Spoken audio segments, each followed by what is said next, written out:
It's going rogue left and right, man. And Mike, the Ape Man. Oh my goodness gracious. PTR Radio. You ready to kick ass?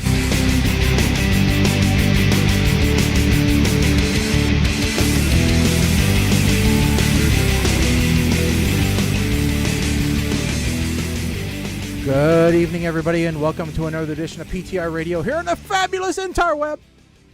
That's right. We're back. We're here with three of us this time. Colin is back on the air with us this evening. Colin is better. He's here, and so tonight we will get to our movie reviews. So look forward to that during the last half hour of the show. But we do have several things to talk about. We probably will get to it here in a little while, but changes are the only thing that are constant in this universe. And that's one of the things that we are going to that we're going to discuss. I'm sorry, I'm laughing because I'm just sitting. As soon as you said it, I'm like, that son of a bitch has been thinking about this all day. No. Trying to get philosophical about it. He's just been waiting. Well, I was going to break out and we were going to karaoke. Change. No, we weren't going to do that. That was never going to happen. But no. No. It's been a busy weekend for me since we were off air last. It's been a busy couple weeks actually.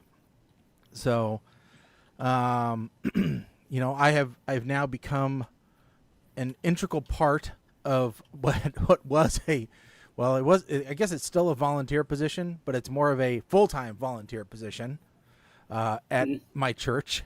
So I am going to be there every Sunday for at least 6 hours a day, plus time in between, because our entire worship ministry has left.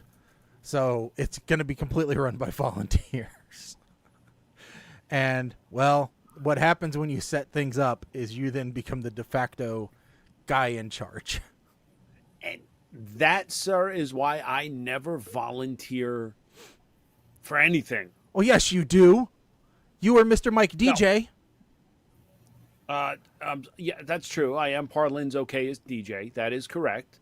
But that's I didn't volunteer to run the school. So soon you'll be a crossing guard, and then you'll be like a librarian's assistant next, and you know, maybe a security guard, you know, one of these days. But no, I just, you know, it's just one of those things where my daughter said, you know, it's kind of funny. 10 years ago, we started going there because you wanted me to join their high school kids group, and now you're going to be leading communion. And I'm like, yeah, this from a person. Wait. Leading communion. So you're basically going to be a pastor? No, I'm still just a member. I told my wife don't ever count on me becoming an elder, because that ain't never going to happen. And you can take that to the bank, because there's no way. The church would catch on fire if that ever happened. But we are having a problem with people who are comfortable getting up in front of the congregation and talking. And, well, you know me, I like to hear my own voice, as my wife says. So I got no problem being in front of a crowd and saying, hey, let's all eat the Cheez-It and drink the juice. So, you know, I'll say that here. I will not say that on stage. But yeah. It'd be so awesome if you did, though. I know it would be. Can't we just do some unique editing? Like, can you do that before do it in everybody practice? Gets there? Yeah. And then we just edit it in. Mm-hmm. Yeah. Get the crowd reactions, just like, as you know, cut to stock footage of them just sitting there listening to you something really intently, and you do the Cheez-It joke, and yeah, and then cut to Kingsman. I'm telling you, man. Oh, So We could have Yeah. fun with this, but no, you cannot make fun in church. That's one I thing. said you're not have allowed to- fun. I didn't say make fun. I said we could have fun with this. Well, it could be. It could be. You know, you never know. There would probably be a joke or two. Our church actually likes to have fun, which is nice. We like to make jokes. So, you know, there will be a joke or two if I get in front of people. That's a guarantee. I'm not going to go up there stone faced and be completely serious. That's not me and my delivery style, first of all. So, but yeah, so, but yeah, so that's taking up time in my day. Plus, but the good news is I'm off next week. I am being forced to take time off from work because I have 15 days I have to use before the end of the year. I think we talked about this last time. So I'm taking a week off in honor of Columbus Day, Indigenous Peoples Day. I said one day is not enough. I'm taking the whole week. So, you know. You have 15 days. Mm-hmm. So I also have next week off because we're going up to Maine to see Kim's dad. I also have Thanksgiving week scheduled off. So that's do I. 8 days, right? Now, does your 15 include those 8? Yep. Okay. My 15 that I have left to schedule do not include those 8. Holy crap. So I am basically, so I know there's 2 more days this month that I'll be taking off. But starting probably when I get back from Maine, I will be starting my 4-day work weeks by taking off every Friday. Because my hockey season also starts on the 27th. Oh, you And decided you my weren't too. return- You decided you weren't too fragile to play hockey? I just played Saturday, actually. Fragile, yes, but I'm still playing. But my gig DJing the back-to-school barbecue landed me a repeat gig of their Halloween party for the second year in a row, which is on the 26th, I think. Well, there you go. So Parlin's okay as DJ. He got his residency at the elementary school. Not something that I typically want to put on a resume here. Hey, I had a solid like 4 years at high school that I was doing homecomings and proms. So, you know, there's worse things. It's solid work. Solid work, my friend. So I was just checking that. So my time off is at negative 65.75 hours. Yeah, I was about to say you're probably running a deficit. You know. Yes. Yeah. Being out for a couple of weeks of surgery and then going on a cruise will do that for you. Yeah. Luckily, my company doesn't really care. Just have to catch up at some point. Mm-hmm. Yeah. Well, I'm to the point where I'm using vacation and personal time to go to doctor's appointments. So, you know, there's like one day that I haven't scheduled yet that I'm just saying, okay, well, I'll tick off an hour here or 2 hours there to visit doctors. Because I have sick time in addition to all that other time. But that doesn't, there's no expiration date on those. The value there is when you're ready to retire, you can cash those in and retire sooner. You get half credit for those days. So right now I can retire like a month early.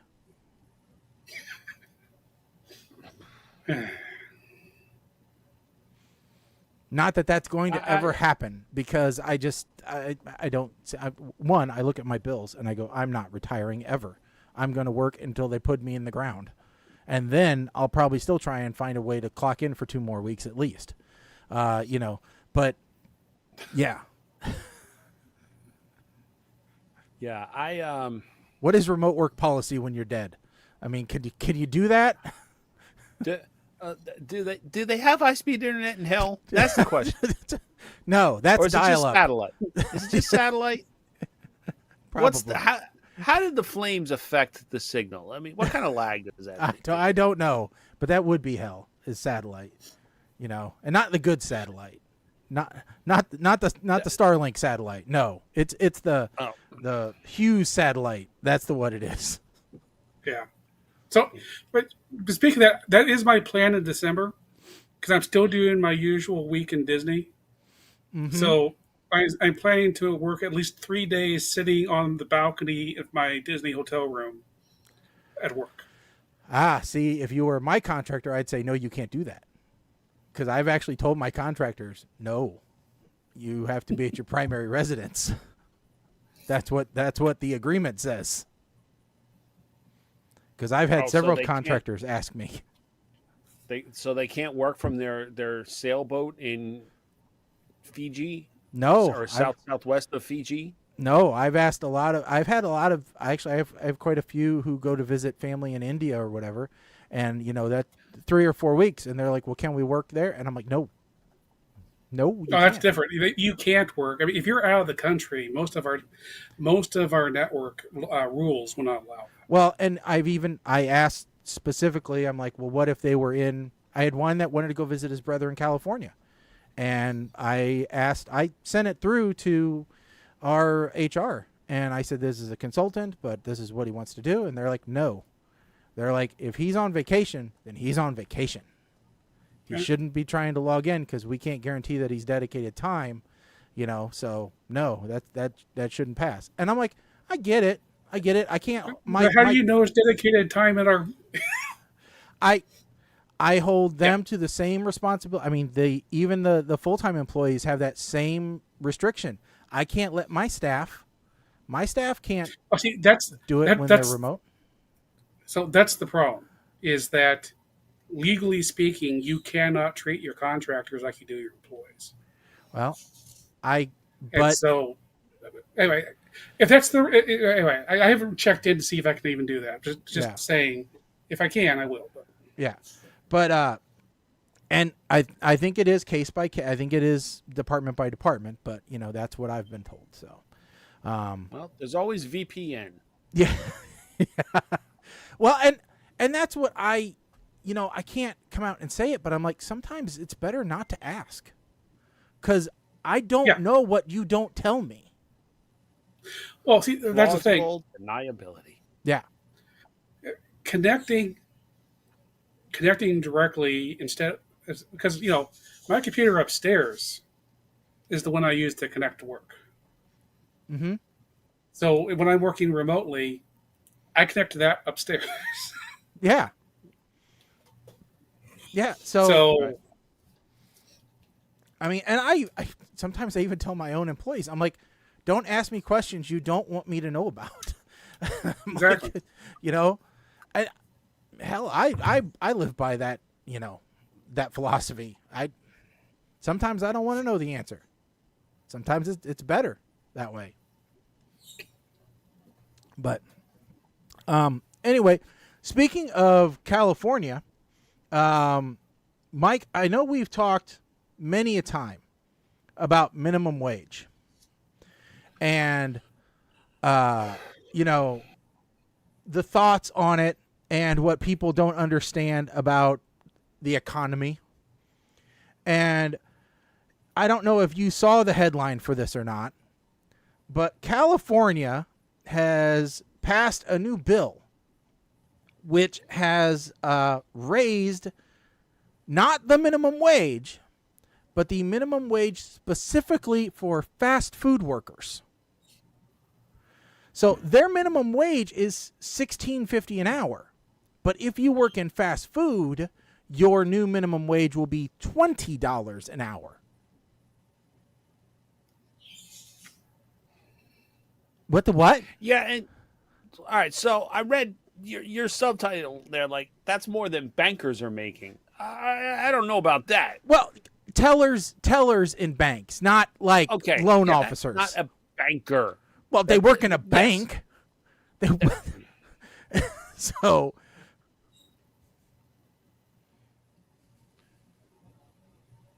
the fact that Governor Newsom, now, if you're talking about folks in like McDonald's, and I'm just going to use McDonald's to mean all fast food restaurants, generally speaking, You're talking about all the workers at McDonald's. I don't understand why just that industry. Like, this is where I think the outrage is really going to build up. Because I guess it is still technically a form of retail. Because I was going to say, like, who gets it worse, retail or the service industry, as far as people like disrespecting them? Well, And I'm not sure. is I it think it's is it a disrespecting, or are they trying to address a labor shortage in those industries by forcing the industry to pay more money? Possibly. That's a good way. It's a good way to look at it. We've talked about the fact that McDonald's that's not meant to be a career path. No, not unless you're in management. No child in grade school should ever say, when I grow up, I want to be working on fries. Yeah. No. It should not be an aspiration for your career path to include the phrase, would you like fries with that? Would you like to upsize that meal? Right. I mean, and this, I think, is where the generational gap comes in, right? I just had this conversation with Kim the other day, that it seems like the younger generation, the ones that should be working fast food jobs while they're in high school and college, early years of college, it seems like there's a sense of entitlement or a sense of this job is beneath me kind of going around. And if you're trying to be successful, there really shouldn't, no job is beneath you. Not when you're starting. Everything is working towards something. When you have no experience, you have to do something to get experience. I mean, period, end of story. I worked McDonald's at 15 for 4.5 years to gain money and experience so that then I could step into a better job. It was a stepping stone to something better. It was not going to be a lifelong path, because that is not something that you can realistically sustain a family on. It was never meant to be a family income. Not a part-time job, because you don't have benefits. You don't have, all these other things. You don't have, workable hours to support a family or anything like that. I mean, and so it's not long-term sustainable. It's something to get experience to move into something else. You should cycle those people through. People who are working those jobs, unfortunately, think that it's a lifetime opportunity. They shouldn't see it that way. They should want to better themselves and get better. Yeah. So here's the other part of the flip side to this that the article mentions is this does not affect corporate owned stores as much as it affects the franchise stores. Right. You can usually tell a difference between a corporate owned store and a franchise store by some of the materials. I'll say there are two McDonald's less than a mile from each other right by my house. One is family owned, one is corporate owned. Best I can tell. Mm-hmm. The bags are different. The straws are different. The overall setup, layout of the restaurant is slightly different, which I thought was that could just be because of age of when one was updated, when one wasn't. Mm-hmm. But there are subtle differences because I guess franchisees have a choice of suppliers and corporate all uses one supplier, things like that. The franchisees are the ones that are really going to get hurt by this. And we saw this in New Jersey when they bumped the minimum wage here. Well, yeah. A lot of stores started losing or cutting back staff. So then what happens? It snowballs. You cut back staff because you can't afford to keep everyone on payroll.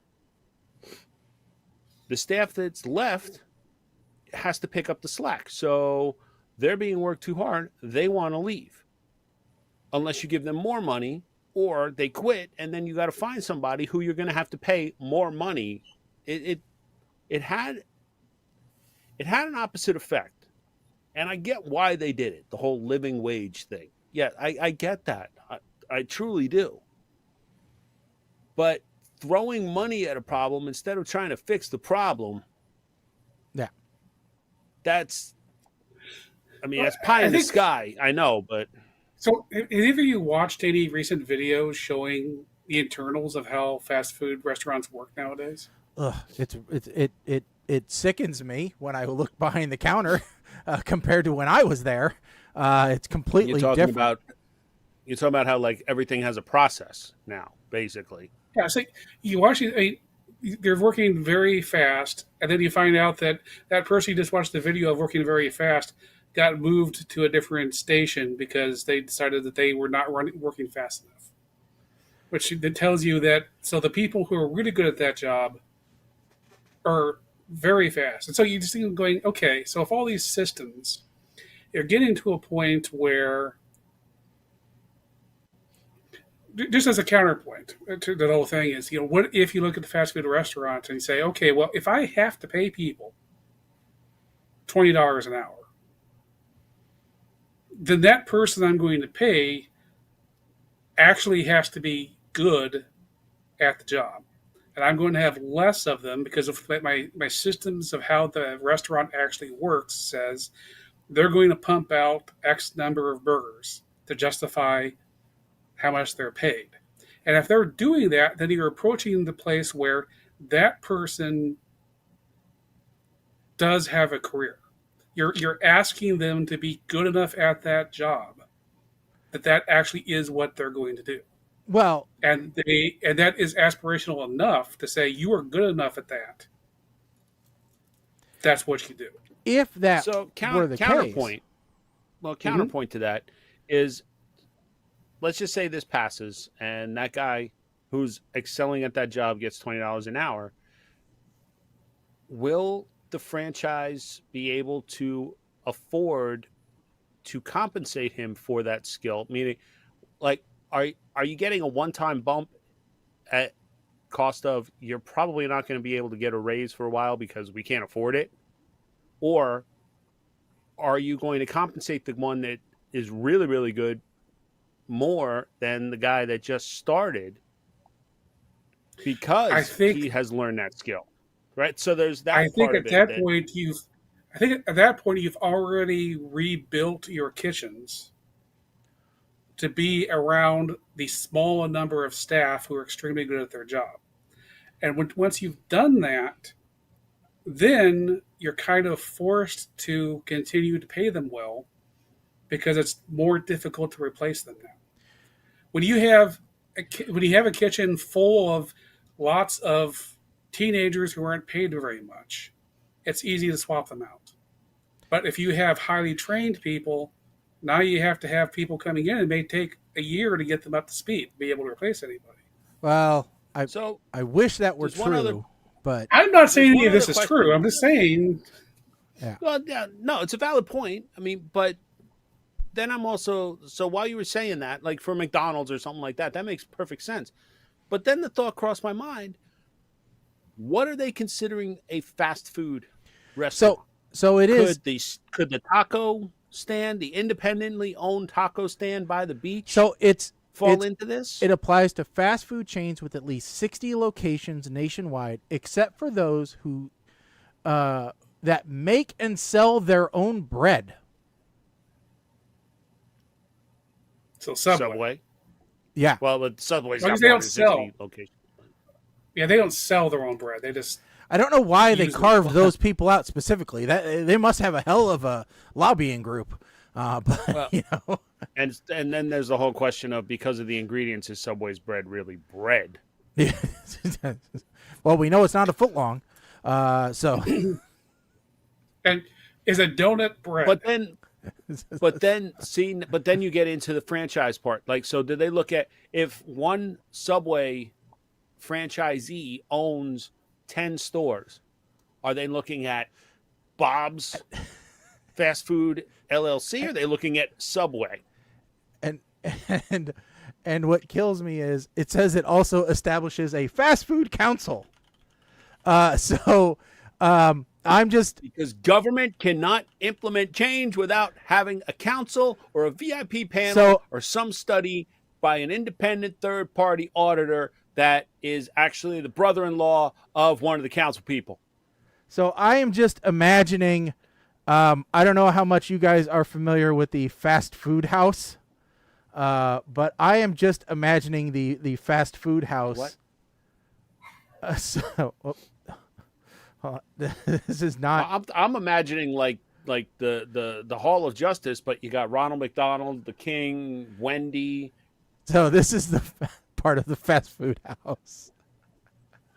No. What? Jack in the Box. Forgot about him. He's in there. Good He's Burger, actually in here. Jollibee. Yeah, and the Colonel's in there, and The Colonel. So and they got this girl from Panda Express. She's in there. the Express, really? Yeah, and and they got the King from Burger King, and they got so here's a group shot. See, you follow some stupid stuff. And You really do. And Shaggy, you have explored corners of the internet that really should not be exploited. Yeah, see, look, they got Jack. Oh, damn it, they switched. But yeah, they got Jack, and there's the star. So yeah.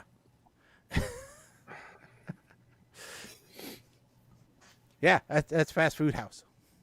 I didn't read the bill. Obviously, I'm not going through a bill in California until I find out that New Jersey's trying to copy it. It's probably just a matter of time. Well, the question is, how long is it going to take for this to implement, and will Governor Murphy still be in office? The answer, hopefully, is no, because he's out in January. The question, I'd be curious to see the specifics. How long is it going to take to roll out, and how are they going to apply it? Yeah. There are definitely a lot of questions, and it's going to take some time. That's for sure. So, yeah, fundamentally, the issue is that the United States is moving to a service-based economy because we don't really make anything. I don't know what you're talking about. We're bringing the chips back. So, as it is a service-based economy, well, the front end of that economy is fast food, and because we're Americans. So yeah, and also the high school students just aren't working because they're too busy doing other stuff, like playing video games. Annoying seniors, trash talking, making Insta videos. Yeah, those things. The important things. So, yeah. I guess I should be glad that I'm resident DJ for the elementary school, which is actually only K through 3 in our town. Yeah. Because 4th through 6th, they go to the upper elementary school. So I guess I should be happy because those kids, you put on Baby Shark and they're fine. Yeah. Well, the hardest thing is I actually have to listen to music and read lyrics to make sure there's not some kind of innuendo I got to worry about. Yep. Like I queued up Shake Your Booty. Oh no. Shake, shake, shake, shake, shake, shake. And I was like, whoa, wait a minute. The 70s song. I can't play that. No. I can't play that. No. Like working at the car wash. Working at the car wash. Well, no. Night Fever. I didn't even want to play the Bee Gees. Like stupid stuff like that. I was just curious. Now, Mike, you need to start working the high schools though. Because there you could run into some, models. No. Not the students, the teachers. I don't no. Yeah.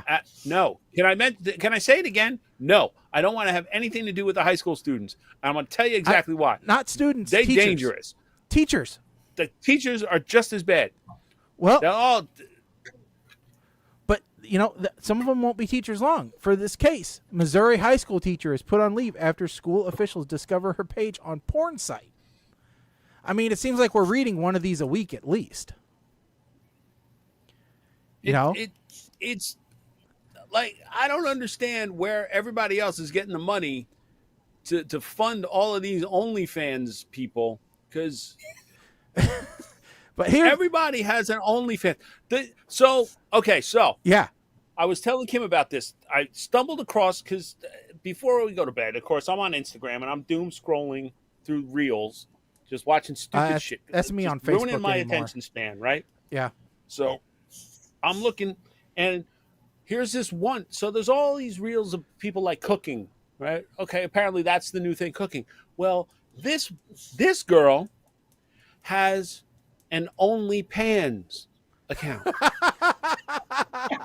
where she cooks and she kind of gets cutesy about it. Like, now we're gonna cut up the sausage. Boy, the sausage is big, isn't it? And stupid stuff like this. Yeah, punny. But yeah, it's all very punny. But I'm like, okay, you know what? This is entertaining. If I had money that was untraceable, like crypto or something. Yes. Yeah. So No, that's not true. I would not. No. I would not do that. no. I would give it to my wife and tell her, okay, you better make a video like this for me, or this is how you got to cook dinner from now on. 'Cause Yeah. No, you should tell her, hey, listen, we should start an account for you. Let's make some more money. You could rescue more dogs. No. Say, hey, you want to make that sanctuary? This is how we pay for it. No. So, yeah, so St. Clair is about 55 miles southwest of St. Louis. The high school has about 750 students in it. Kopeg said she joined OnlyFans website over the summer to supplement her salary as a second-year teacher. She taught English to freshmen and sophomore and made about, okay, get these numbers straight in your mind, $42,000 last year. Okay, so a year of teaching, $42,000, according to the newspaper's public pay database. She said she earned an additional $8,000 to $10,000 per month performing on OnlyFans. I just looked this up because I was curious. In 2022, OnlyFans had a revenue of $2.5 billion. Yes. It's ridiculous. What in the hell is going on with America? Well, we are into two things: fast food and porn. That's what America, and guns. Three things. We're into three things. We want cheese on it. Take that. We want cheese on it. We want it naked, and we want to shoot it. Those are the three things that the modern American wants. Not necessarily in that order. So she said she chose the site because its content is only available to subscribers, and she thought it would help protect her identity. Well, I guess she didn't realize the depravity of some of the people that were either parents of the students or the faculty. But yes. So she got fired, and I loved one of the comments on the, I don't know if I'll even be able to find it anymore, but somebody said, there's a lesson to be learned here, a math lesson. Work hard as a teacher for $42,000 or hardly work for $120,000. That.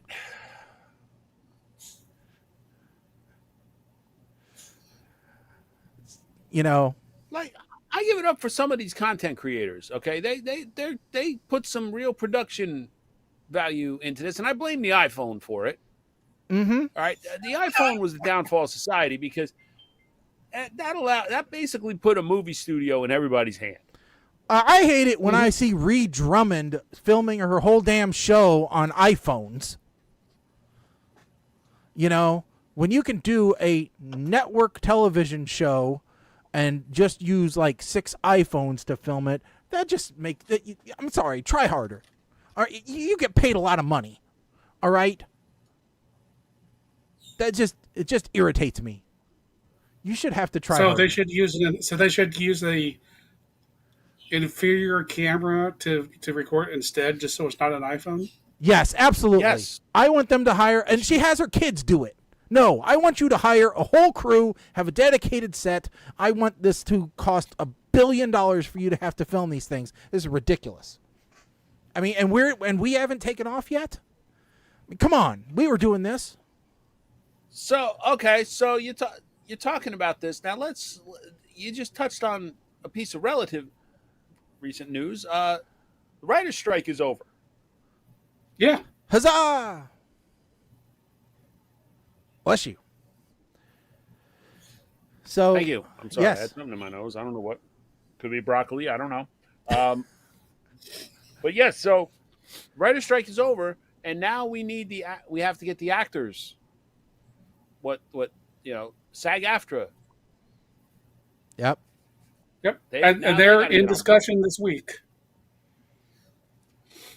So soon we'll be back to making movies and TV shows, and Hollywood will be great again.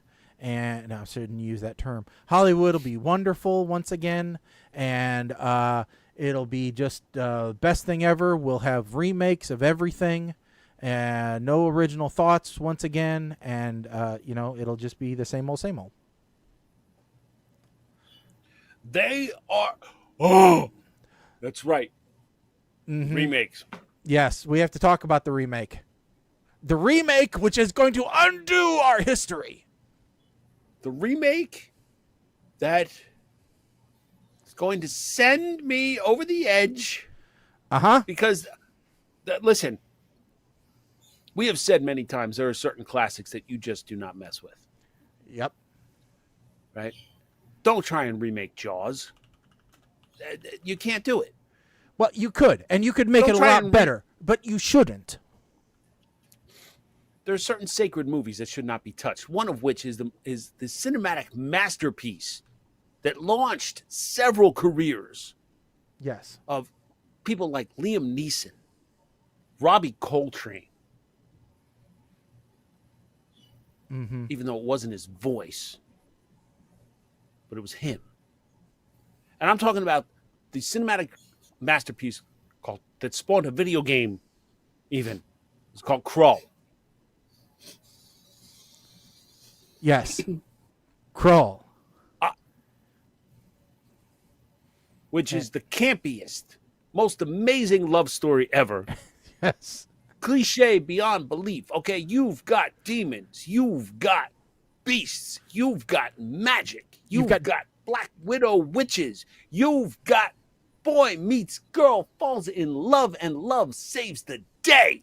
You've got a freaking Cyclops and horses that run on fire. And disappearing castles that move. That's right. And a boomerang of knives. And you're going to remake this. And add tons of explosions. And yes, because it's J.J. Abrams. The only thing that could be worse is if you attach the name Michael Bay to this thing. Or Zac Michael Efron. Bay explodes things. J.J. Abrams shines lights into the camera lenses. And of course, what's going to save the day? If it's J.J. Abrams, it will be red matter that saves the day. So how does the glaive work? Only the Lord Marshal has that key, but how does the glaive work? Well, it runs on red matter, of course. So hey, it could be worse. It could be Shyamalan. So who is going to play the lead? Me. No, come on. I work cheap. No, it can't be me because everybody in that movie wore tight pants. I can't. No, we had that. No, can't be me. Mm-mm. I played a beast.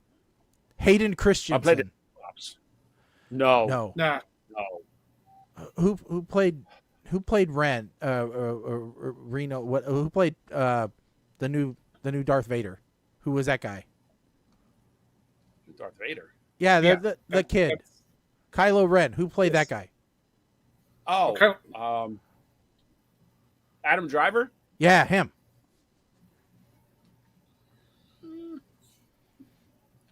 You know, he At actually least you're is a getting to the better actor than- age. Because I don't think that they'll make it Thor. I don't think he No. would take that.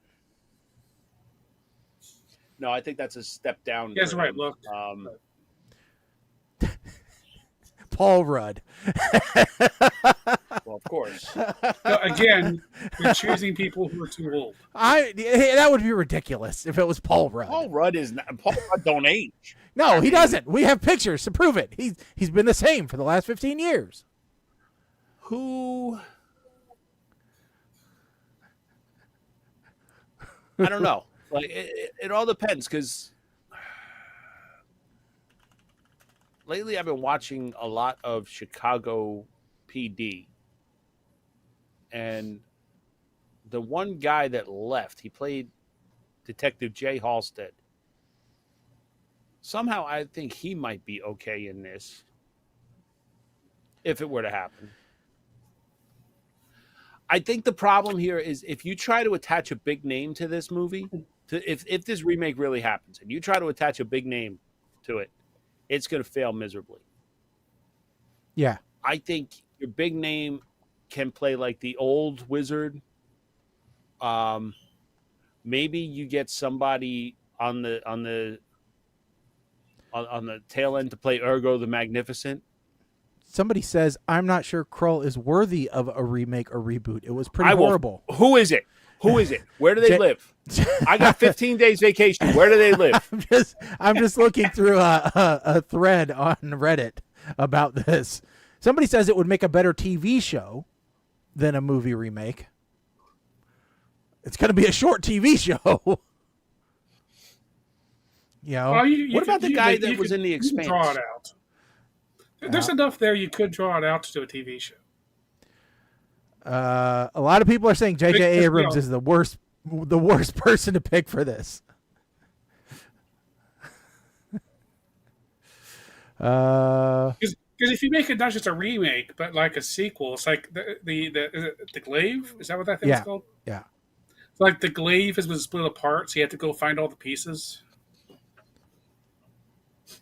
Well, perhaps. I'm not saying it's a good idea. I'm just saying if you made a TV show, Well, that's what you could do. okay, fair enough. I don't know. Because no, I don't. Yeah, there's not enough there. I mean, there's a lot of movies that are like it's a great movie, but there's nothing there that needs a remake. Yeah. Everybody makes the same comment we do. What there's no original ideas. So Now, I will say this, okay, about these remakes. I will say this. A movie like Krull that has developed such a cult following would benefit from a remake just because of the CGI, the special effects would be a lot better. Right? Yeah. The special effects here were absolutely horrible. They were great So- by then standards. yeah, They're by terrible then now. standards, yeah. So just do the Lucas thing to it and just redo the special effects. No, we can't do that. No, because Lucas like trademarked that, right? So if he does that, we're gonna have to add Nazis or aliens or some kind of crap to it. Time travel. But Yeah.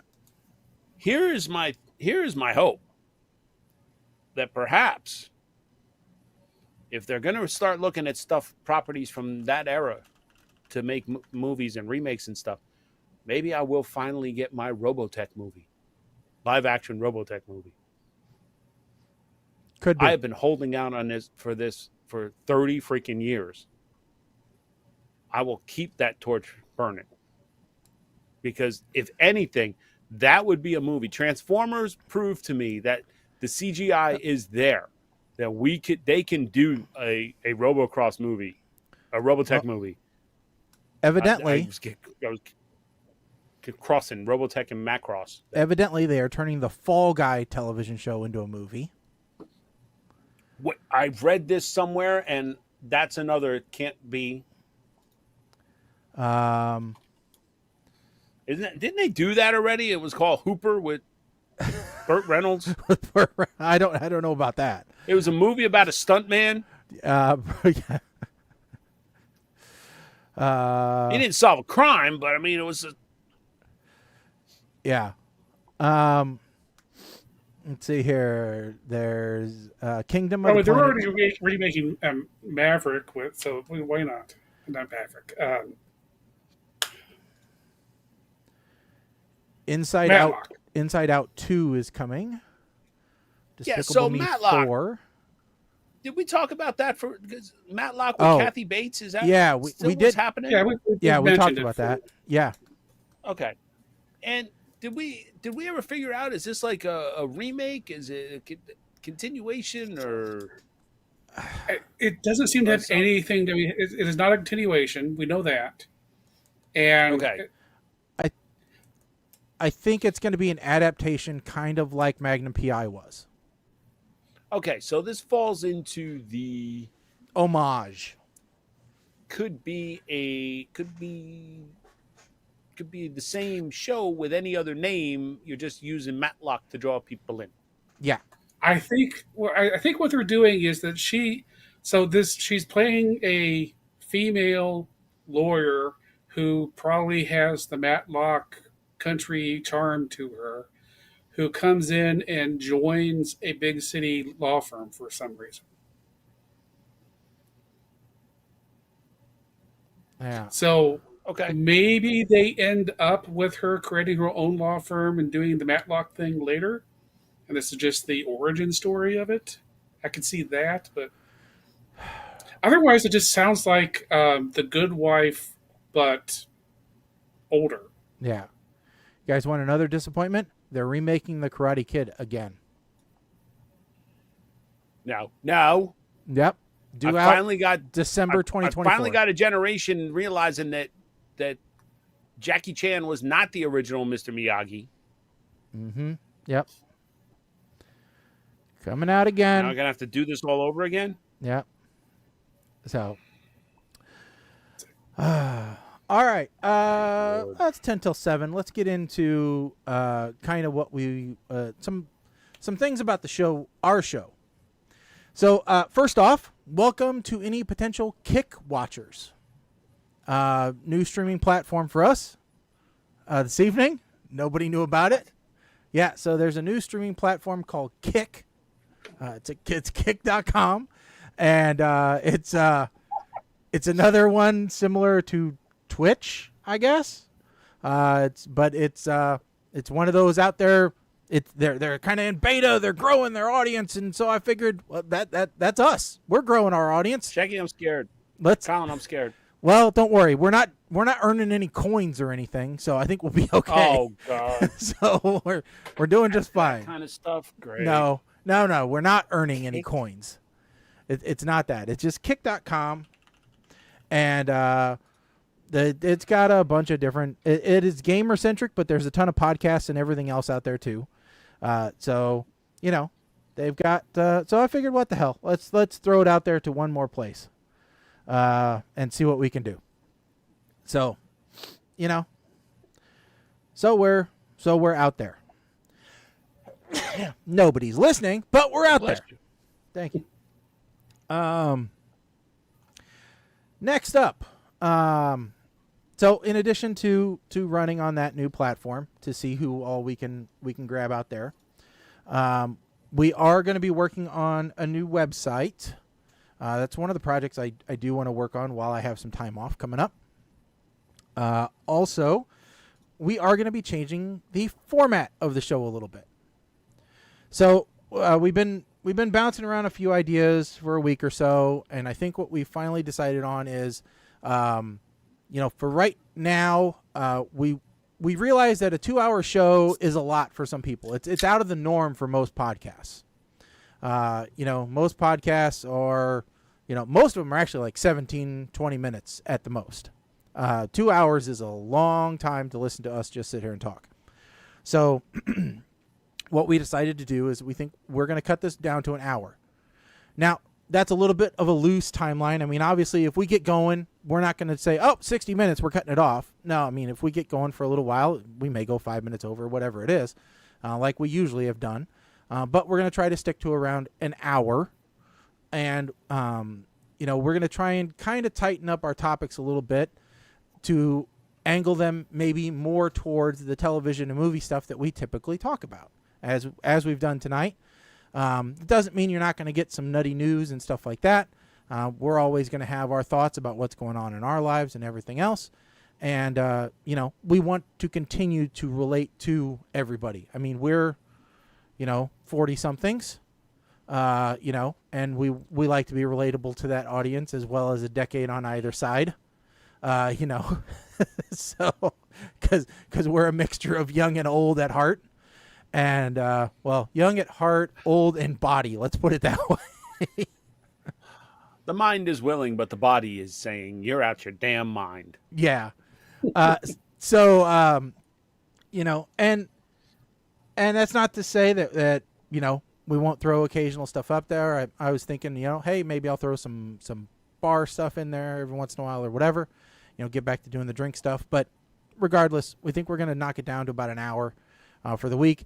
And we like doing the movie reviews, but we're going to scale that back to one movie per episode. Just because, one, it'll let us concentrate on the movie a little bit more. It'll give us, an opportunity to really look for and kind of be a little bit choosier about the movies that we watch, because we want to make sure that we get a value out of the movies and that we really do guide you guys towards the movies. That is not to mean that we're going to cherry pick the movies, because sometimes bad movies are great. I mean, we've had some really good bad movies. I mean, take The Cobbler, for instance. I mean, some of us just loved it. The rest of us couldn't stand it. And who knows, tonight's two movies that we're going to talk about might fall into the same category. We might have found one that was great. We might not have, but regardless, I think that's going to be the start.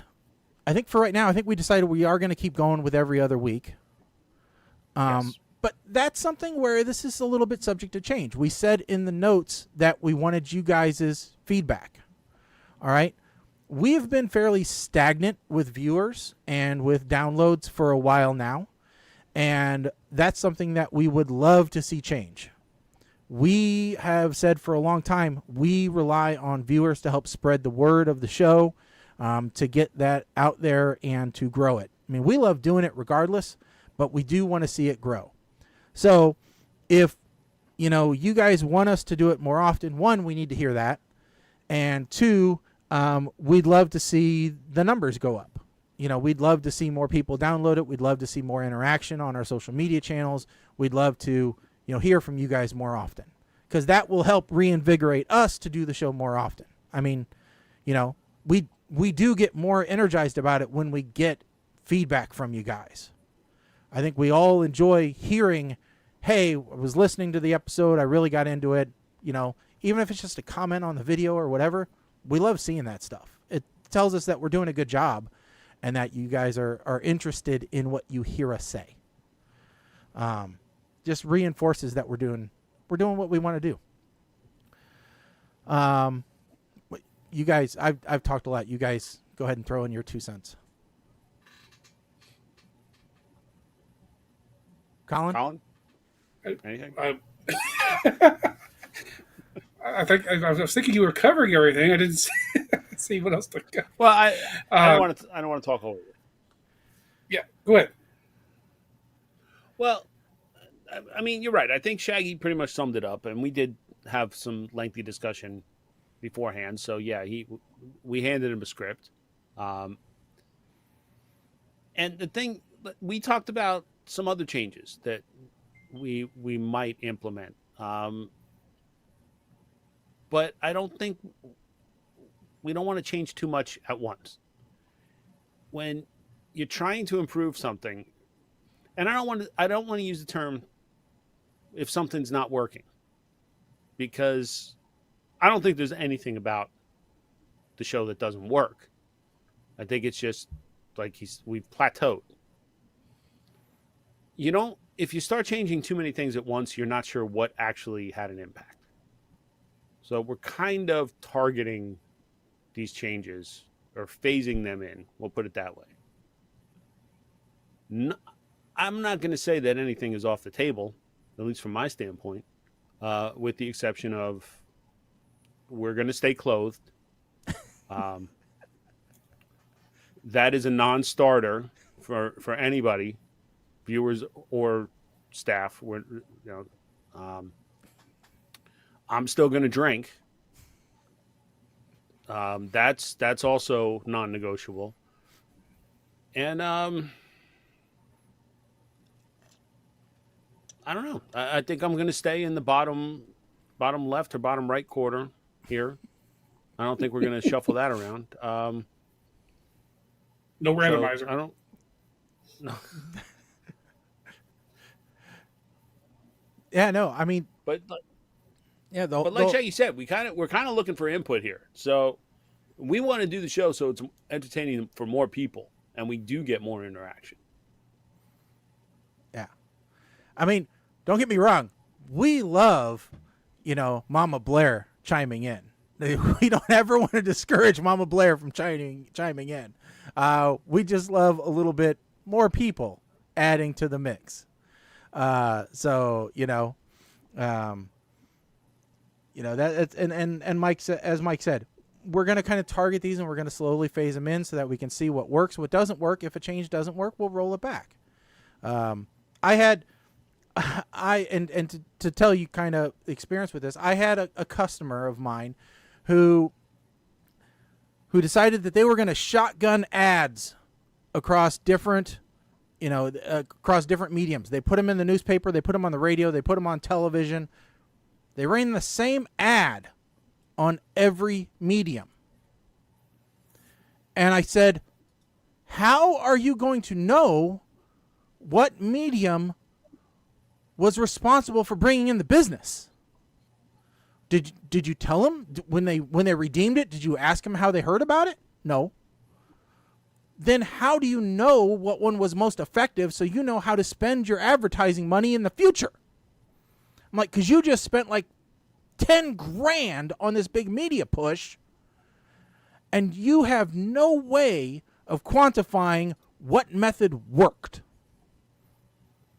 So you could say it was successful, but you don't know how it was successful, so you don't know how to do it again, how to get the most out of your money. So that's why we're trying this approach. And that's actually, I deal with this at work all the time too. It's like, listen, you can't gut everything and start over if you don't understand, what's going to get you bang for your buck. So, that's we're taking a slow approach, and hopefully it'll work. But the core of the show is not going to change. The core of the show is still, three old guys sitting around talking about what comes to their minds, and going a little bit off topic every once in a while. And we can't change who we are, so don't look for that to change anytime soon. Now, that being said, we are open for sponsorship. Oh, absolutely. We are for sale 100%. So, if I recently acquired a Dr. Squatch bar of soap, and I really liked it. Dr. Squatch. Yeah, I don't think we discussed it. Are we still looking at the same start time?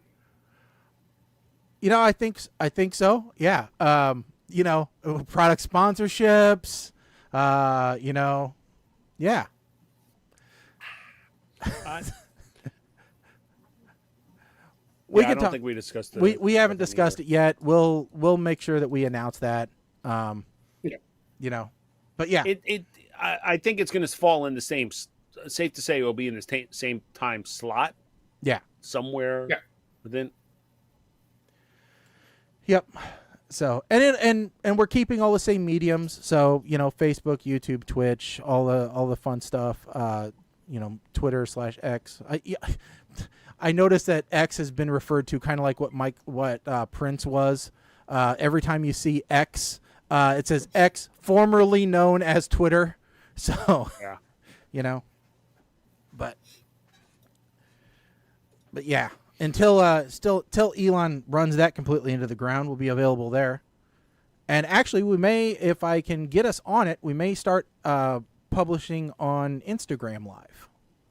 If I can make that happen. I tried to sign us up for a creator account today, so if we can get that cleared through, then maybe we'll start going live on Instagram. If that happens, then we very well could get some kind of sponsorship deal. Yeah. So, look, folks, potential sponsors. Let's be clear, all right? I'm not looking to retire off of your sponsorship. I will happily promote your products. Hey, I will happily use your products. I will happily do reels and stuff from your products. We don't have agents, so we work cheap. Colin is our legal department, so we work cheap. So we're not savvy. We will pretty much promote. If you give us free stuff, we'll pretty much promote it. I mean, that's the long and the short of it here. We did that with Ski for how long? All they did was give us coupons and stickers. Yeah. Well, they gave us some koozies and some T-shirts and some keychains. Keychains, that's right. Yeah. So they gave us some swag. Yeah. To give out to our listeners. Yeah. I did keep one keychain. So, but yeah. But I was recouping the cost of what it does to do this gig would be nice every once in a while.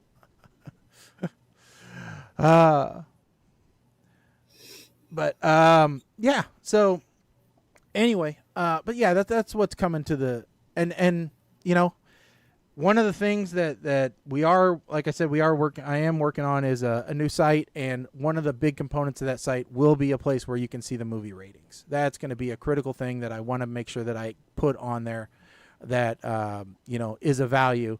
And I was actually going to reach out to maybe our buddy over at RunP and see if there was any way that he might be able to throw a link on his site. Since we're reviewing movies that there's no way they would be interested in reviewing, it's worth a shot. We got his email. We might as well shoot him a message. You go right ahead. I didn't even know that app was still a thing. Oh, it's still a thing. To be honest with you. Yeah. Now, you know what? I fell out of favor with RunP when you had to start buying coins in order to see the P times. Oh. And I get that he was trying to make money off of that. So him and I also we kind of went to blows over his review of Pacific Rim. Oh, okay. So, yeah, I thought that they changed that, but I don't know. Maybe not. If they may have. I mean, I don't go to movies anymore, so Yeah. Yeah. So yeah. But anyway.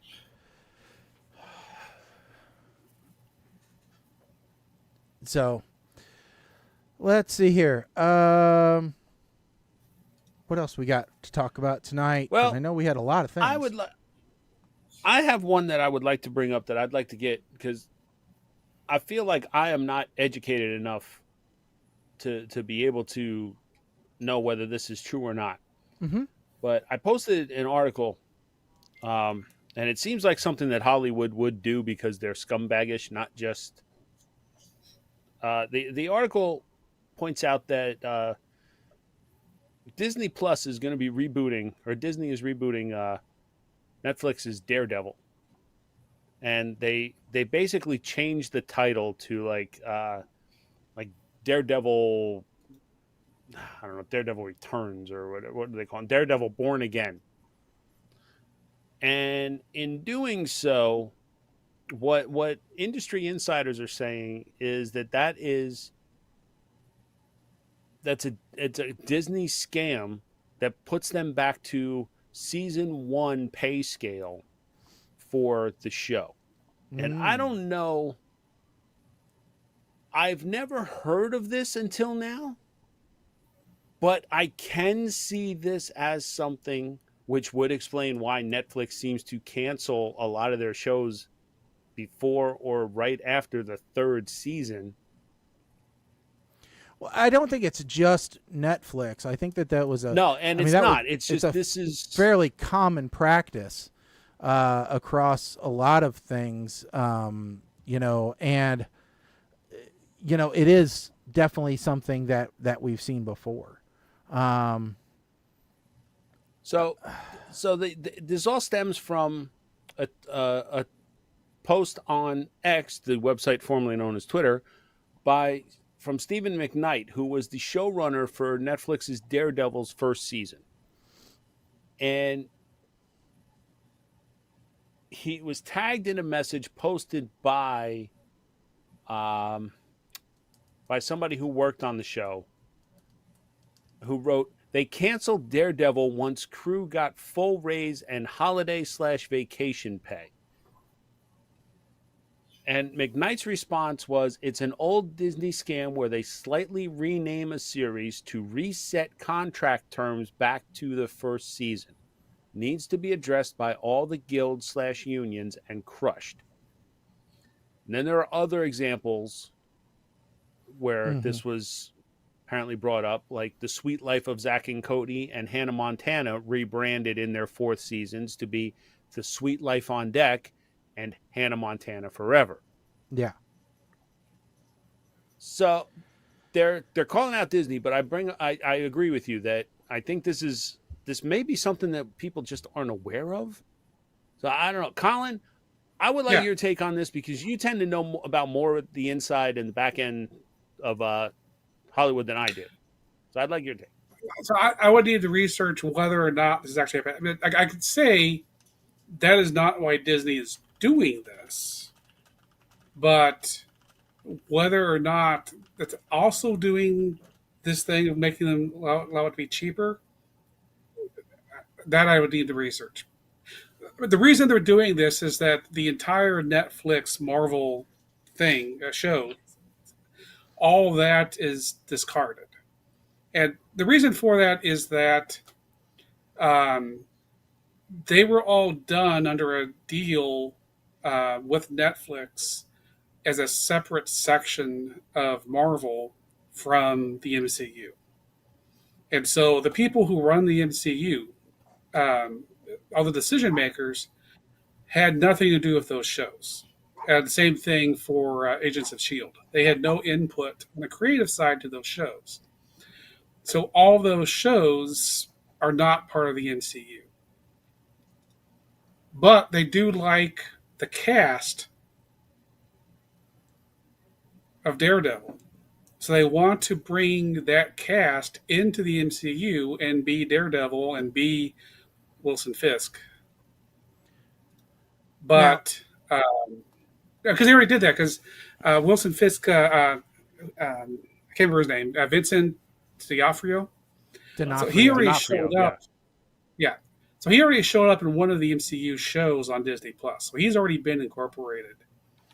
But as a show on a completely different network with a different name, it's hard to call that a scam because it is a completely different show on a completely different network with a completely rebooted show with some people recast, and the storylines from the original show were all gone. And they have to do that because that show did interconnect with the other Netflix Marvel shows. And those are all gone. And those characters, if they ever show up in the MCU, are going to be recast.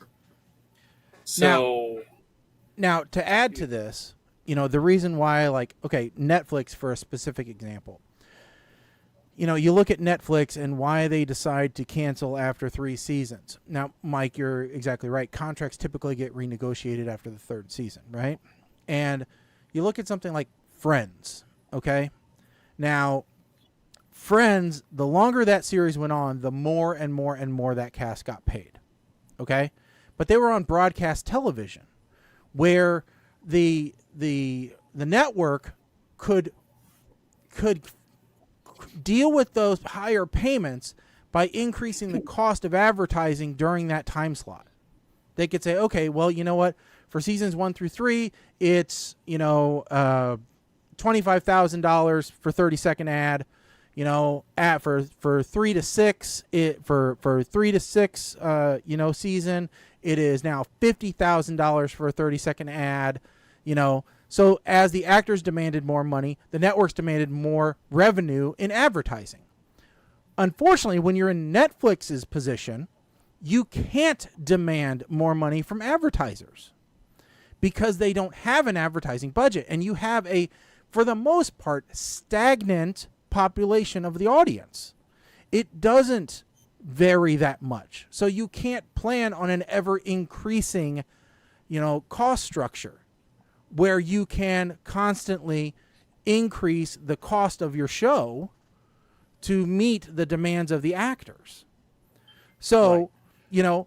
You can, and that the audience, that the paying subscriber is fickle, and that you can't just keep upping the charge to them, because but the that's backlash also is why huge. That's why a lot of these services now are doing a lower, or you're paying more to not see ads.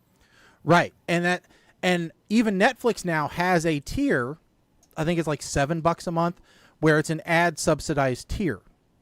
And yes. I think that's one of the way that Netflix is hoping to help close this gap. But I'll tell you, as someone who has not had ads, I went to my son-in-law's house the other day, and he had Hulu with ads, and boy, was that frustrating. I was almost ready to change the channel just because I couldn't handle 2 minutes of ads. So irritating. I'm like, I will gladly pay $2 extra a month to not have ads, or $5 extra a month. I know it is a first world problem, but it's a problem I don't want to have. It's kind of like why I pay for YouTube, no ads. I don't want to watch ads anymore. I personally don't mind ads when I'm streaming. It gives me a natural break point. Like, if I'm not going to watch an entire episode, or if I have to let the dogs out, it gives me a natural pause. Like, I'm not trying to figure out the pee time myself. It's, there you go. There's an ad. I just hit the pause button if I need to do that. Nope. I can't do that. I'm neurotic like that. I'll admit it. Well, I can't just stop. And before we go any further, I do want to apologize. Mama Blair, Steve, and Cisco, you guys messaged in. The toy was not refreshing for me. I just acknowledged you on Facebook. I apologize. I thank you for your input. And I'm watching on Facebook now. So yeah, I don't know why it's not working. That's weird. All right.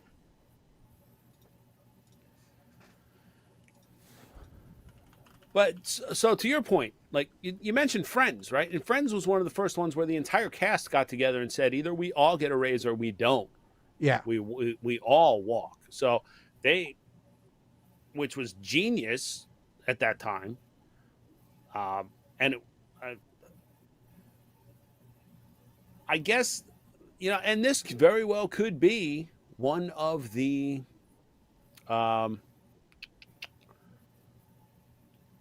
this very well could be one of the terms in SAG-AFTRA that they're trying to get cleared up. I know that AI is the giant elephant in the room. So, but let's be. So the issue is that the actors are paid whatever the actors negotiate to be paid. So the actors in Daredevil Born Again and what they're paid is not the issue. The issue is what is the crew paid. So apparently, the cameramen and all those guys are getting paid less for a first season show than they would be paid for a third season show. That's what that guy is talking about. And a lot of people are also pointing out that, well, his real problem with this is that because it's being treated as a brand new show, and he was the original showrunner of the first show, he's not being paid anything. And that's his actual real problem. Yeah, residuals are also a big part of this, which would affect the actors more than... Yes, but he's saying he created the show. Right. So these are his characters, but he's not getting paid for the stuff he created because it's being treated as a new show. And people are like, well, you didn't create the characters. Yeah, I was going to say, he didn't create the characters. Marvel created the characters. Yeah. And maybe... But I understand. I get what you're saying about the crew. Yeah. So he maybe has a point with the crew. Yes, that's IATSE. That's what he was talking about. Is he's saying the IATSE crew are being paid first season instead of third season. Okay. And all right. So my mistake. I shouldn't have brought SAG. I shouldn't have brought SAG-AFTRA into this because that's not actually part of. Okay, that's a different union negotiation. Okay. All right. My mistake. I apologize. So he has a point, but he also doesn't have a point because the show that he's complaining about was a Netflix show, and this is a Disney Plus show. It's a completely different network. It's a completely new show, and they're redoing a lot of the origin stories for a lot of these characters. So here's the other question. All right, because we're talking about how Netflix is not going to cross over with MCU. Are we now saying that She-Hulk is not actually part of the MCU? Oh, She-Hulk was Disney Plus. It was not Netflix. Okay, so the Netflix... Okay, but the Netflix characters... But She-Hulk is tied to the MCU. It's on Disney Plus. Yes. And Charlie Cox crossed over. Yes. That's when that character of him playing Daredevil. Okay, that's the difference here. Charlie Cox has been confirmed as playing Daredevil in the MCU and showing up in She-Hulk. But that is not the same Daredevil that was in the show Daredevil on Netflix.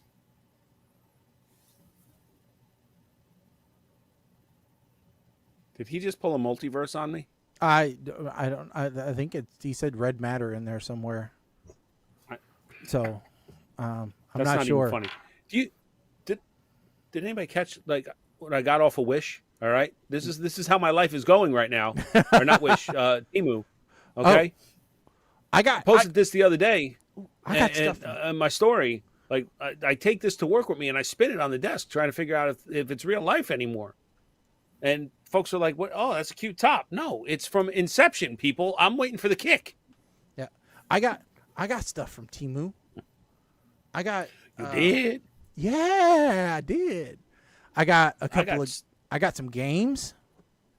I got some card games. I got some darts. I got a lot of darts, actually. I got a lot of darts.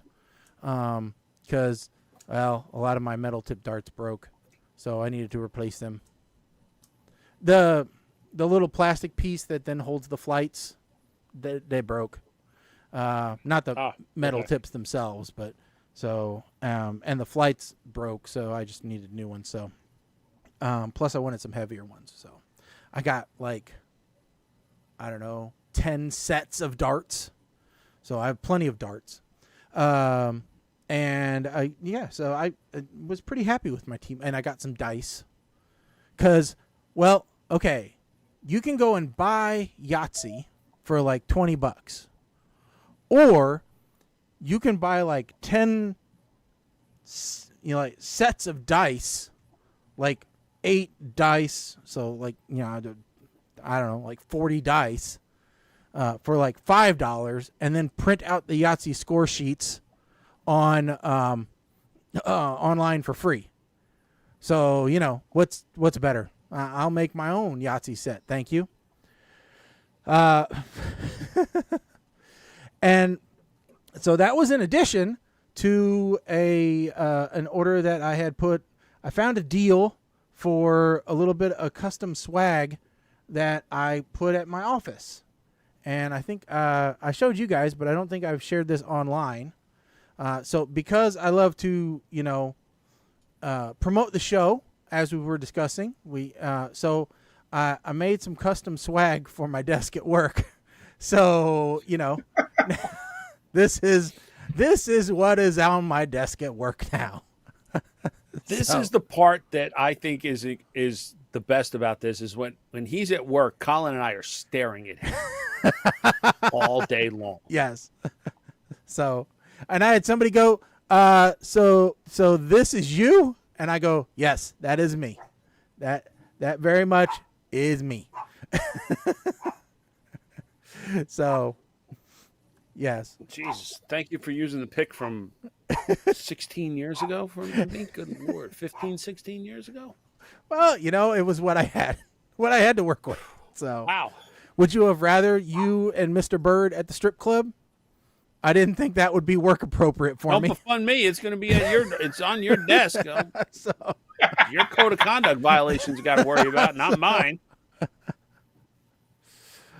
Oh, Mike, we talked about this on the last episode on Wednesday. We said it was going to be on Tuesday, but it's going to be on Wednesday. We get to look forward to everybody's phone making an annoying noise at 12:20 Eastern time and ruining the day for everyone. I can't look. I really look forward to being in the office when this happens. You know what the worst part about this is? 12:20 Eastern time. That's smack dab the middle of lunch. Yeah.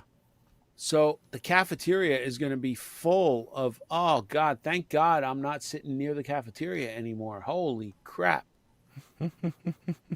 We used to reserve a conference room, me and two other guys, that was literally overlooking the cafeteria.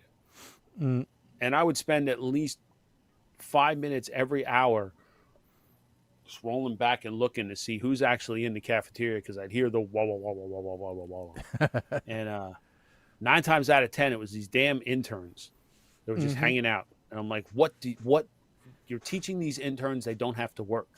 It is not lunchtime. Why are they all just hanging out socializing? I don't like it.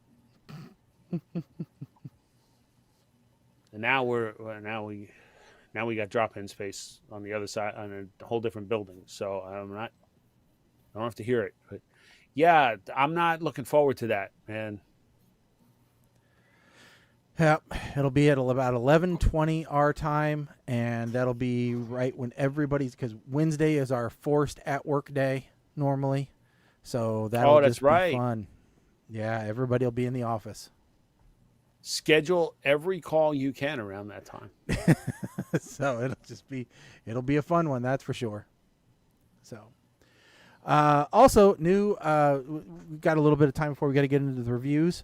So, Colin, back when you had your own place, all right, and then later on it was moved, I believe, to your parents' old place. All right, one of your fondest things, kind of like a boat, the day when you got it and the day when you got rid of it, was your hot tub.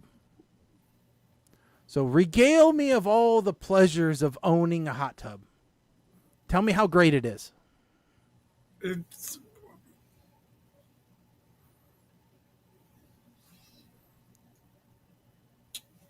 It's great. There you go.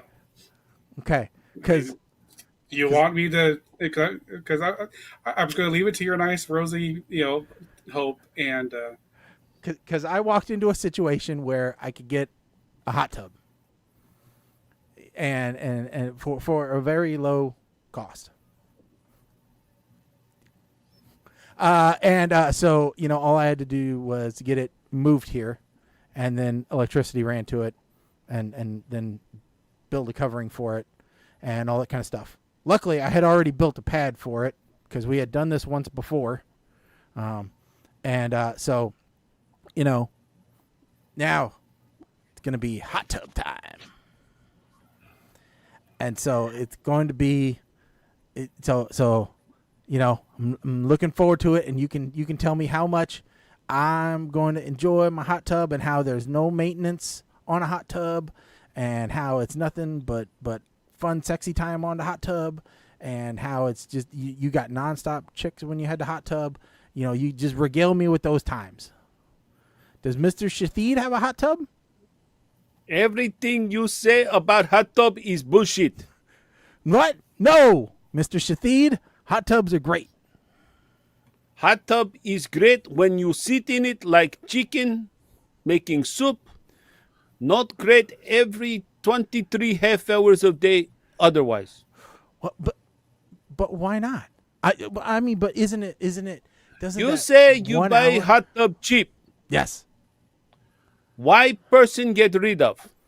Well, it was included in a house that they bought, and they don't want it Okay. Seller leave with house. Why? If hot tub so great. because they're an old lady whose husband died. Okay. So much old people bacteria in hot tub. That wasn't used. Never get Well, pipes completely clean. well, it's only going to get When more old last people. time hot tub used? It's only 2 years old. It was used like once. Okay. So mildew and fungi What? in pipes. Well, I don't know. It's going to get cleaned. That was not question. That was statement of fact. I don't think so. I think it's perfectly fine. I mean, you know, it's When not, it's no Shaggy's hotel hot hair tub. start falling out and skin start to turn purple, you will say Mr. Wait a second. Shitted was right. The hair's already falling out. How would I know if it's any different? Talking about hair on legs and arms. Well, I wouldn't And mind balls. that. It's a little bit, well, no, well, you know, that I don't know that would necessarily be a bad thing. There's a bit too much there anyway, but you know. 2 best days of hot tub ownership. Day you buy, day you sell. Well, but what about pools? Aren't pools the same situation? No. Pools, much less work. Hot tub stay hot. Heat and moisture are breeding ground for bacteria. Ah, but see, Pool this is cold. a saltwater hot tub. So it's you know, it's even better. So Shaggy say that there are no bacteria in ocean? No, Ocean salt water? no, and I could put a shark in it Flesh if I eating wanted to. bacteria come from ocean. But Mr. Smith, I think you can agree with me that all other things being said about it, a hot tub is great for 353 days of the year. The other Why 12 do you days are the expect- days you get the power bill. Well, I did talk to the electrician today, and he said it is like having an oven or a stove turned on high constantly. So I do anticipate the electric bill increasing. Not looking forward to that part, but am looking forward to, you know, But electric so cheap in Springfield. Oh, comparatively it is. So I'm not terribly worried. My last electric bill was like $45, so you know, pretty happy about that. what? How much? $45. So But hey, how much? Wait, what? yeah, it's like $45, man. $45, and you have electric appliances. You have electric heat and air conditioning, and you have an entire NASA network of servers. I have gas heat, but you know it's summertime, so that's not running. So, but yeah, I have gas So- heat too. I have gas heat, gas water, right? And it's okay, summertime, but the budget plan, I'm paying over $250 a month for freaking electric. $40? What's your gas bill? like 45. It was like $90 In the summer. I don't even. No, it wasn't even that. I put that on level pay, Okay, so you're paying like $90 a month level pay. something like that. Yeah.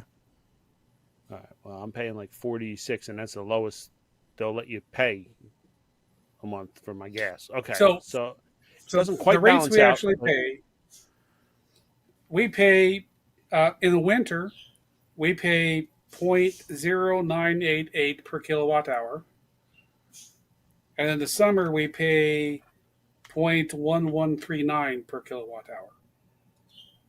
Nah, I gotta look at my damn bill. See, since I'm on the damn budget plan, I don't even know how much my. Oh, okay. Wait a second. Hold on. I was wrong. That must have been. I don't know what. Maybe that was my gas bill that I paid $45 for. It must have been gas. Last electric bill was $300. But still, $300. That's not bad for summer. So where we pay.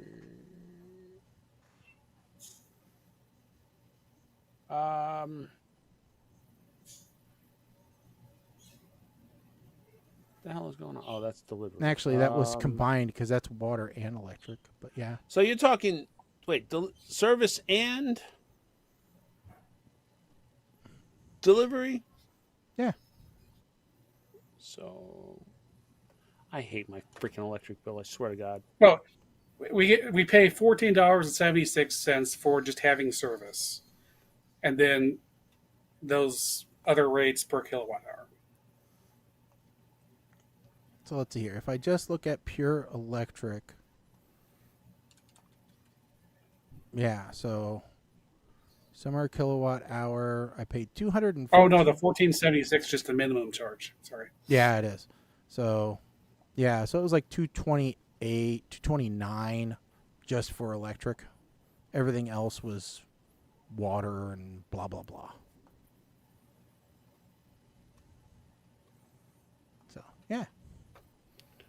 I pay like 16 cents a kilowatt hour when you consider generation and service delivery charges. Okay. So yeah, we pay 5 cents. 5 cents less per kilowatt hour in the summer. And let's see. So I'm just trying to figure out based off of my last month's bill, kilowatts used. Yeah, okay. That makes up the difference right there. Mm-hmm. Pretty much. Because that difference is equates to about $71.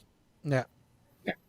Yeah. So all you have to do is have communist government-owned power plants, Electricity. and Yeah, that's There what you instead of, good old market. So, do that. The upshot is, this is the first time I've actually opened a bill in a while. My No. usage is actually going down. Oh, in the wintertime, my electric usage is down to like $210. My total bill is No, I mean like year over year. 225. Yeah. Oh yeah. So from same time last year, I'm using less energy. So July was my worst month this year. So that was like $290 just for electric. Ooh, it's bad. It was a hot July though. yeah, the irony is that January was actually, even though like gas we have. Well, I don't understand why January is showing as my largest month of the year. It was all those inflatables. I know why. It was all your decorations.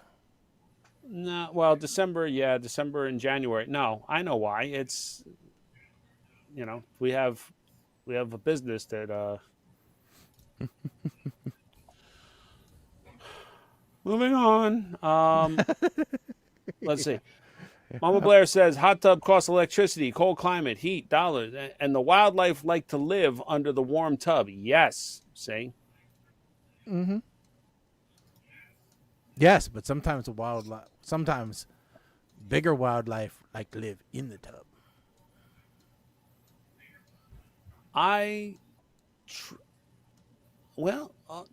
I wish you best of luck, man. First thing I would do is make sure it don't leak anywhere before you even plug it in or hook it up. That's why no, it doesn't leak anywhere. It's I know that already, and I hired a professional moving company to move it so that if they break it in the process, their insurance can pay for it.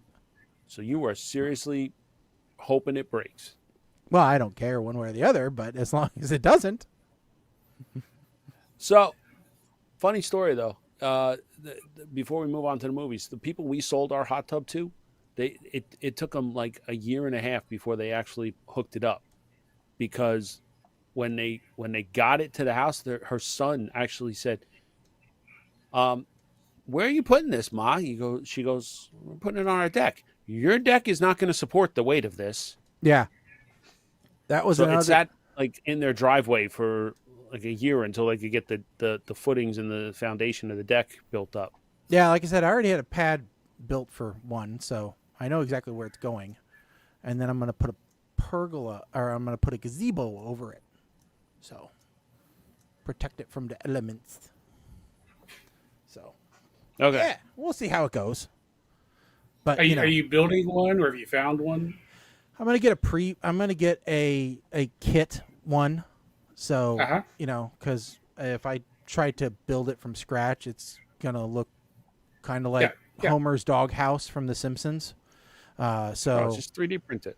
You got a 3D printer. So I found one that I like for like, $800. So, and it's all aluminum. So it'll work. But yeah. All right. Let's get into our movie reviews. And we have 2 movies that we're going to review this evening, which is great. And let's see here. So we will. So we have.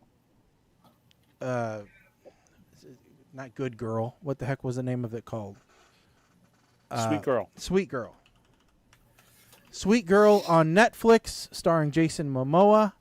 And then we have Griff the Invisible, which is not about Colin's nephew. I was dismayed to hear about that, to see that, but So, which one do we want to talk about first? I just don't even come to me, because I should have watched Griff the Invisible. I apologies, I should have tried, but no, I've not seen either of the movies. So, okay. So we will start with Sweet Girl. All right. So Mike, we'll start with. Actually, I'll go first if you don't care. All right. So Sweet Girl. So Jason Momoa stars in this movie, and I'll tell you what, this is an interesting movie, and with about 30 minutes left, my wife came into the room and started trying to watch the movie with me. And there were a lot of questions she asked. That was just a terrible idea on her part. Because that was when things got interesting in the movie. I mean, not to say they weren't interesting before, but there's some developments in the movie about a half an hour before it's over that twist your brain a bit. And, because I don't want to give too much away from the movie, even though it's a 2021 movie. But if you like a good action movie, this will be a fun movie for you. And, if you like Jason Momoa, this is a good movie for you. This is a good action flick. It will tear at your heartstrings a little bit, though. So you do have to walk into it knowing that this is a bit of a drama movie. So if you're affected by cancer battles or anything like that, then this could be a little bit of a sticking point for you. But I think it had really good action. It had really good dialogue. It had good acting. It had very interesting character development in it. It was just. It was a good watch. I don't know that I'd watch it again because it's not my style of movie per se by the end, but it is an interesting watch for sure. So I am going to give this one a smile. because I think that it deserves it. But yeah, for a Netflix original, this was a good film, and I think Jason Momoa is really tuned into this action flick with a slightly romantic twist. He's got some depth in his characters. I'd love to see him. I don't know that he's ever done a comedy per se. I know there's some comedic elements in Aquaman and stuff like that, but I'd be interested to see if he has a comedy anywhere in his repertoire, because that could be a fun one. There has long been a rumor or hopefulness that him, as we talk about roommates, him and Peter Dinklage do a remake of Twins. I'm all about it. Yeah. So that would be. I mean, I liked him in Stargate Atlantis to start with before I ever saw him in anything else. So that's what got me started on him, and so he will remain Ronan Dax for a while. So anyway, all right, Mike, your turn. Okay. This is the first movie I've ever seen with Doug from The Hangover in anything but a Hangover movie. And once again, Mr. Justin Bartha is only in about 15 minutes of said movie. I don't know if I'd get as violent as the main character did in his situation. However, I know I would get as angry. And this is where Shaggy talks about how it pulls at the heartstrings, because at the root of this is a medical bill, big pharma, insurance, government type crux, right? Well, halfway through this movie, I have not taken very many notes. I have really I really enjoy the movie. I felt that the dynamic between Jason Momoa and Isabella Merced is one of the best that I have seen in not just a Netflix movie, but in general. The interaction between their characters was great. They were cast perfectly. And then the twist at the ending. I don't know if I was just being naive or what, but I didn't see the twist coming.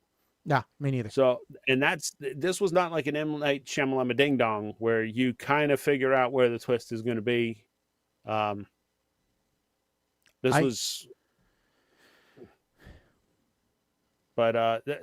it was a bit trippy, because once the twist hits, you find yourself pausing and going back and saying, well, wait a second now. And you're thinking back to scenes. And I think they did flashbacks to certain scenes too that illustrated how it actually happened as a result of the twist. The movie could very well be construed as just a subtle commentary on big pharma and government and the relationship between them. So but as Shaggy said, I don't think I'm going to watch this again, but I'm right there with you. I gave this a smile.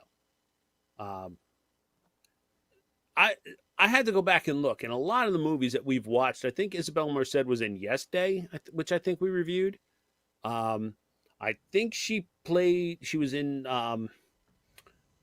what was the Nickelodeon game fun temple thing? Wasn't she in that too, I think? Oh, the Hidden Temple? The Hidden Temple. Hidden Temple. Yeah, I think she was in that. Every movie I've seen her in, I've really been impressed with her acting abilities. She was in Dora and the Lost City of Gold, Instant Family. I didn't see Dora in the Lost City of Gold. I want to be real clear about that. Oh God, they're remaking Father of the Bride, or they remade. She was in a movie with Mark Wahlberg. She was in Family. She was in Legends of the Hidden Temple. Yes, she was in Instant Family. But she Transformers? was not in Yes Day. She was in Transformers. The Last Night. Wasn't in Yes Day. I don't know. But yep. Okay.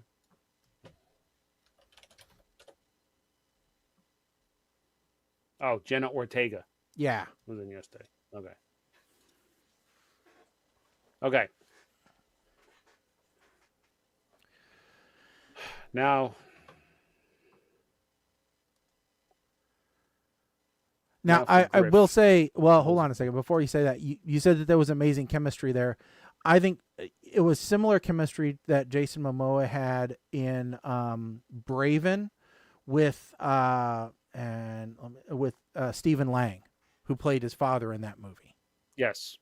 I mean, because Yes. that was really. I mean, Jason Momoa has great chemistry with certain co-stars in his movies, and it's just amazing how you just go, okay, well, that's his daughter, or okay, yeah, that's his dad. You can, it's there. That just happened, and you're like, Yep. all right, yeah, I believe it 100%.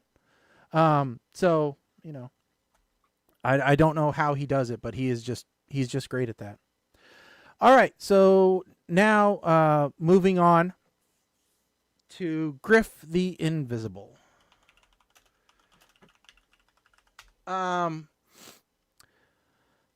All right.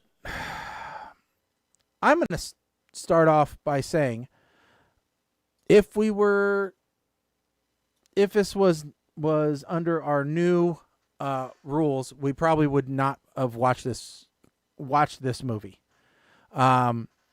This to me seems more like a student film than a big budget movie. And you can tell that by the acting, you can tell that by the special effects, you can tell that a little bit by the dialogue. It's an Australian film, which is fine. Nothing wrong with this Australian films. It does have a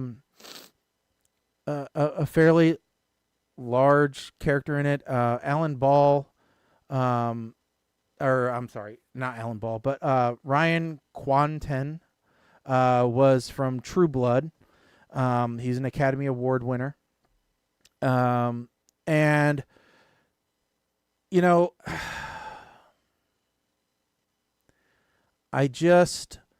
this movie is another one. I'm going to give this one away. Another one with twists. All right. But in this case, the twists are not good. All right. The twists don't gain you anything in the storyline. The twists are just kind of stupid. This whole thing is about a guy who I would say is probably on some spectrum somewhere of something that believes that he is a superhero and, imagines these scenarios where he goes out and he fights crime and that he does all these things. And by the end, you realize that he's not doing any of that. It's all in his head.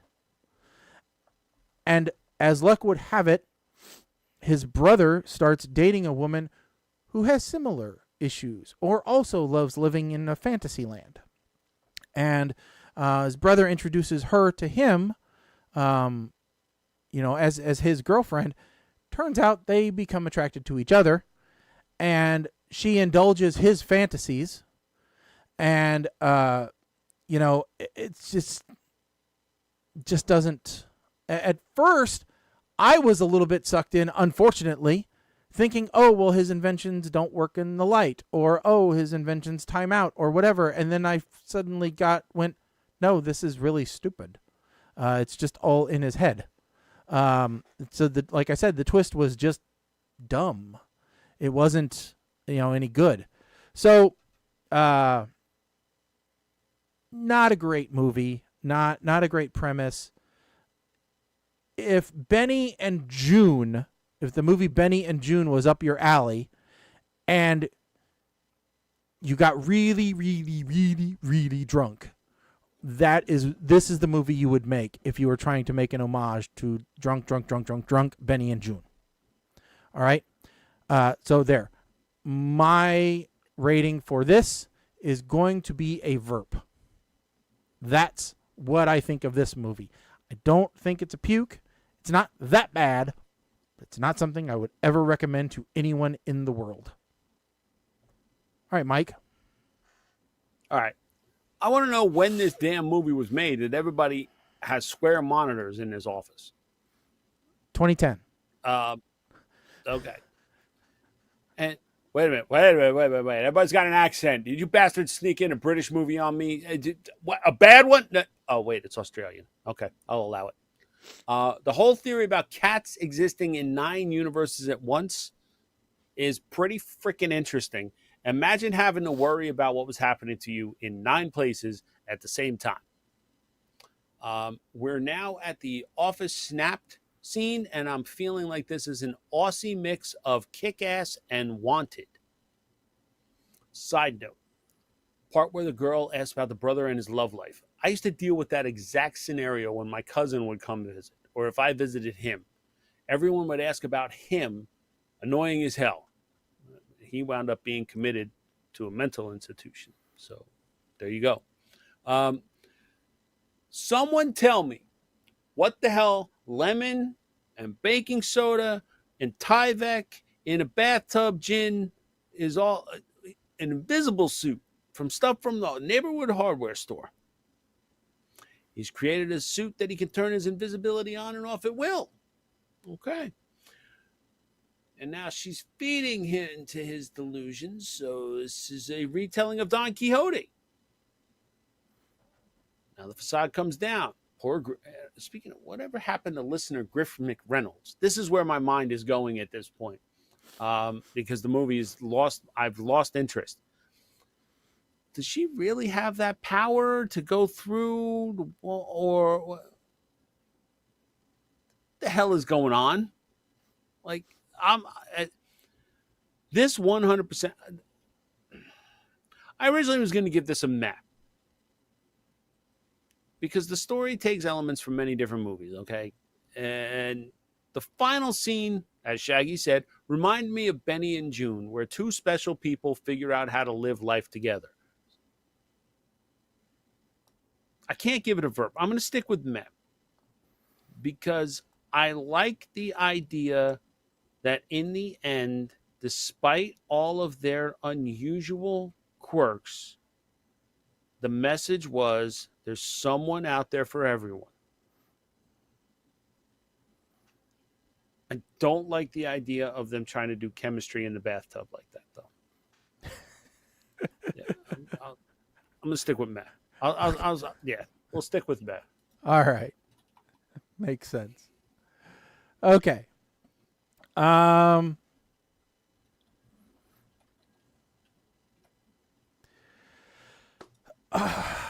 right. Next up is talk of, do we want to pick the next movie now, or do we need to put some more on the list? Because I know the list was getting a little bit short. Well, why don't we? Or is there a particular one that we want to pick? Because I know there's been quite a few that have come out on Netflix, especially recently. You know, and so it might be something that we want. There are some on here that we might be able to do. There are some okay. So just reading through the summaries here, I think we can nix Act Naturally. Okay. A movie where the summary says 2 stepsisters inherit their father's nudist colony. I think we can go ahead and get rid of that one. Yeah, we can probably kill that one for now.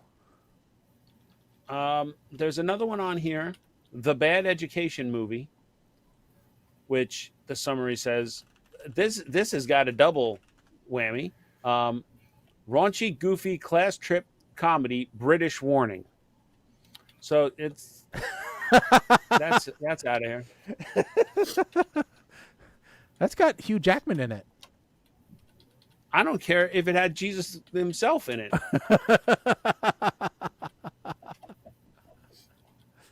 So we got, I mean, we've only got 13 on the list. Okay. We can definitely, we can find something, you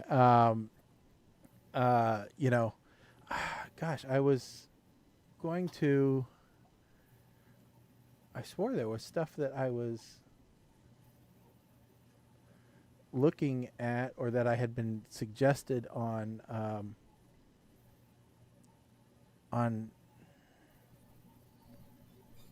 Well, and actually, the tops. looking at number 13, so there's one on here that may violate one of our rules. Okay. Ripped 2, RIPD 2. Oh. And the question is, this is a sequel. It is a sequel. Do we have to review the first one before? Well, have we all watched the first one? I know I have. Yeah, I have. Okay, we've all seen the first one. And I've read the comic book, too. Well, I won't say that I've ever gone that far. I read the comic book before they made the movie. Well, now you're just going for extra credit. Well, so there's I got to be. I'm kind of narrowed down to 3 of them right now. Okay. All right, without doing the random number thing, because I think you're right. I think we do kind of have to talk about some of these. There may be some that we don't. Yeah. I'm between. They cloned Tyrone, which is one that you said you. Oh yeah. You asked us, is that something you thought we could do? Mm-hmm. The Bubble, which Okay. is about. It's kind of like a meta type thing where they're filming the sequel to a movie during quarantine, Yep. and then, RIPD 2, if you want to do that. I would kind of be interested in RIPD 2 just because it gets suggested to me so freaking awesome, or often. A lot. Yeah. Yes. But Colin, I think yes, I think that input works. as well. Works for me. Yeah, I think Okay. RIPD 2. All right, we'll I do think that. I think that works. Yeah, and then Okay. I'm going to grab some more to put on there, and we can talk about what we have next. So, yeah, we can work on that and go from there. So, all right, cool. I would like to nominate on Netflix, if you can find it, the Outlaws. Okay. It's showing up on my recommendations of a new thing. And I'm looking at it going, that looks.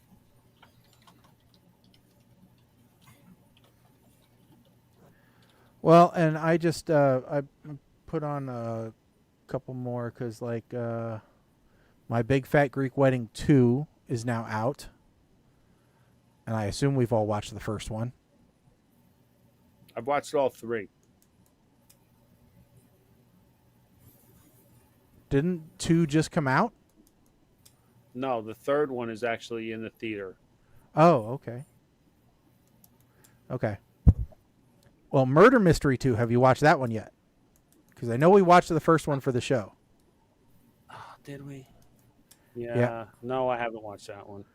Okay. So, all right. Well, we will definitely find some more, and go from there. Oh, and then there's a new Anthony Mackie horror comedy called We Have a Ghost. That might be fun. So, I've been on an Anthony Mackie kick. So, Twisted Metal. I did watch one of those episodes. I haven't finished watching it yet. But yeah, it's on my list as well. So, all right. All right, everybody. Well, that is our show for this evening. Do want to thank everybody for tuning in, especially any of our new listeners out there on the Kick platform. We'll be doing some more advertising of that, as well as all of the other changes that are going to affect the show on all of our social media networks. So don't forget to check those out at PTR Radio on Twitter, Twitch, YouTube, Instagram, Threads, and Facebook. That's right. All baby boomers, millennials, well, not millennials, but Gen Xers. Facebook is still there for you because that's where we are. So we've got everything covered. We'll put out notices about that, about our next show, which at this point is going to be on the 16th. And again, we'll be doing 1 hour on the 16th. When exactly, we will let you guys know in the social media channels. But if you guys have any feedback, what you'd like to see in the show, if you got any suggestions for topics, please make sure to drop them in the comments. We'd love to see them. We'll be happy to talk about them. So I don't have any events coming up because I'm taking a vacation next week. That's right, and so is Mike. So we're gonna have fun not doing a darn thing. That's a lot of what my vacation is. No, this is a working vacation for me, but that's cool. Yeah, well, it'll be for me too. I'm gonna be clearing out stuff and doing all kinds of crap and probably building a bridge. So you'll track my progress on our social media channels to learn more. So, all right, folks, but that's it. I'm Shaggy. I'm Colin. I'm Mike the Ape Man. Stick a fork in us, folks. We are done later.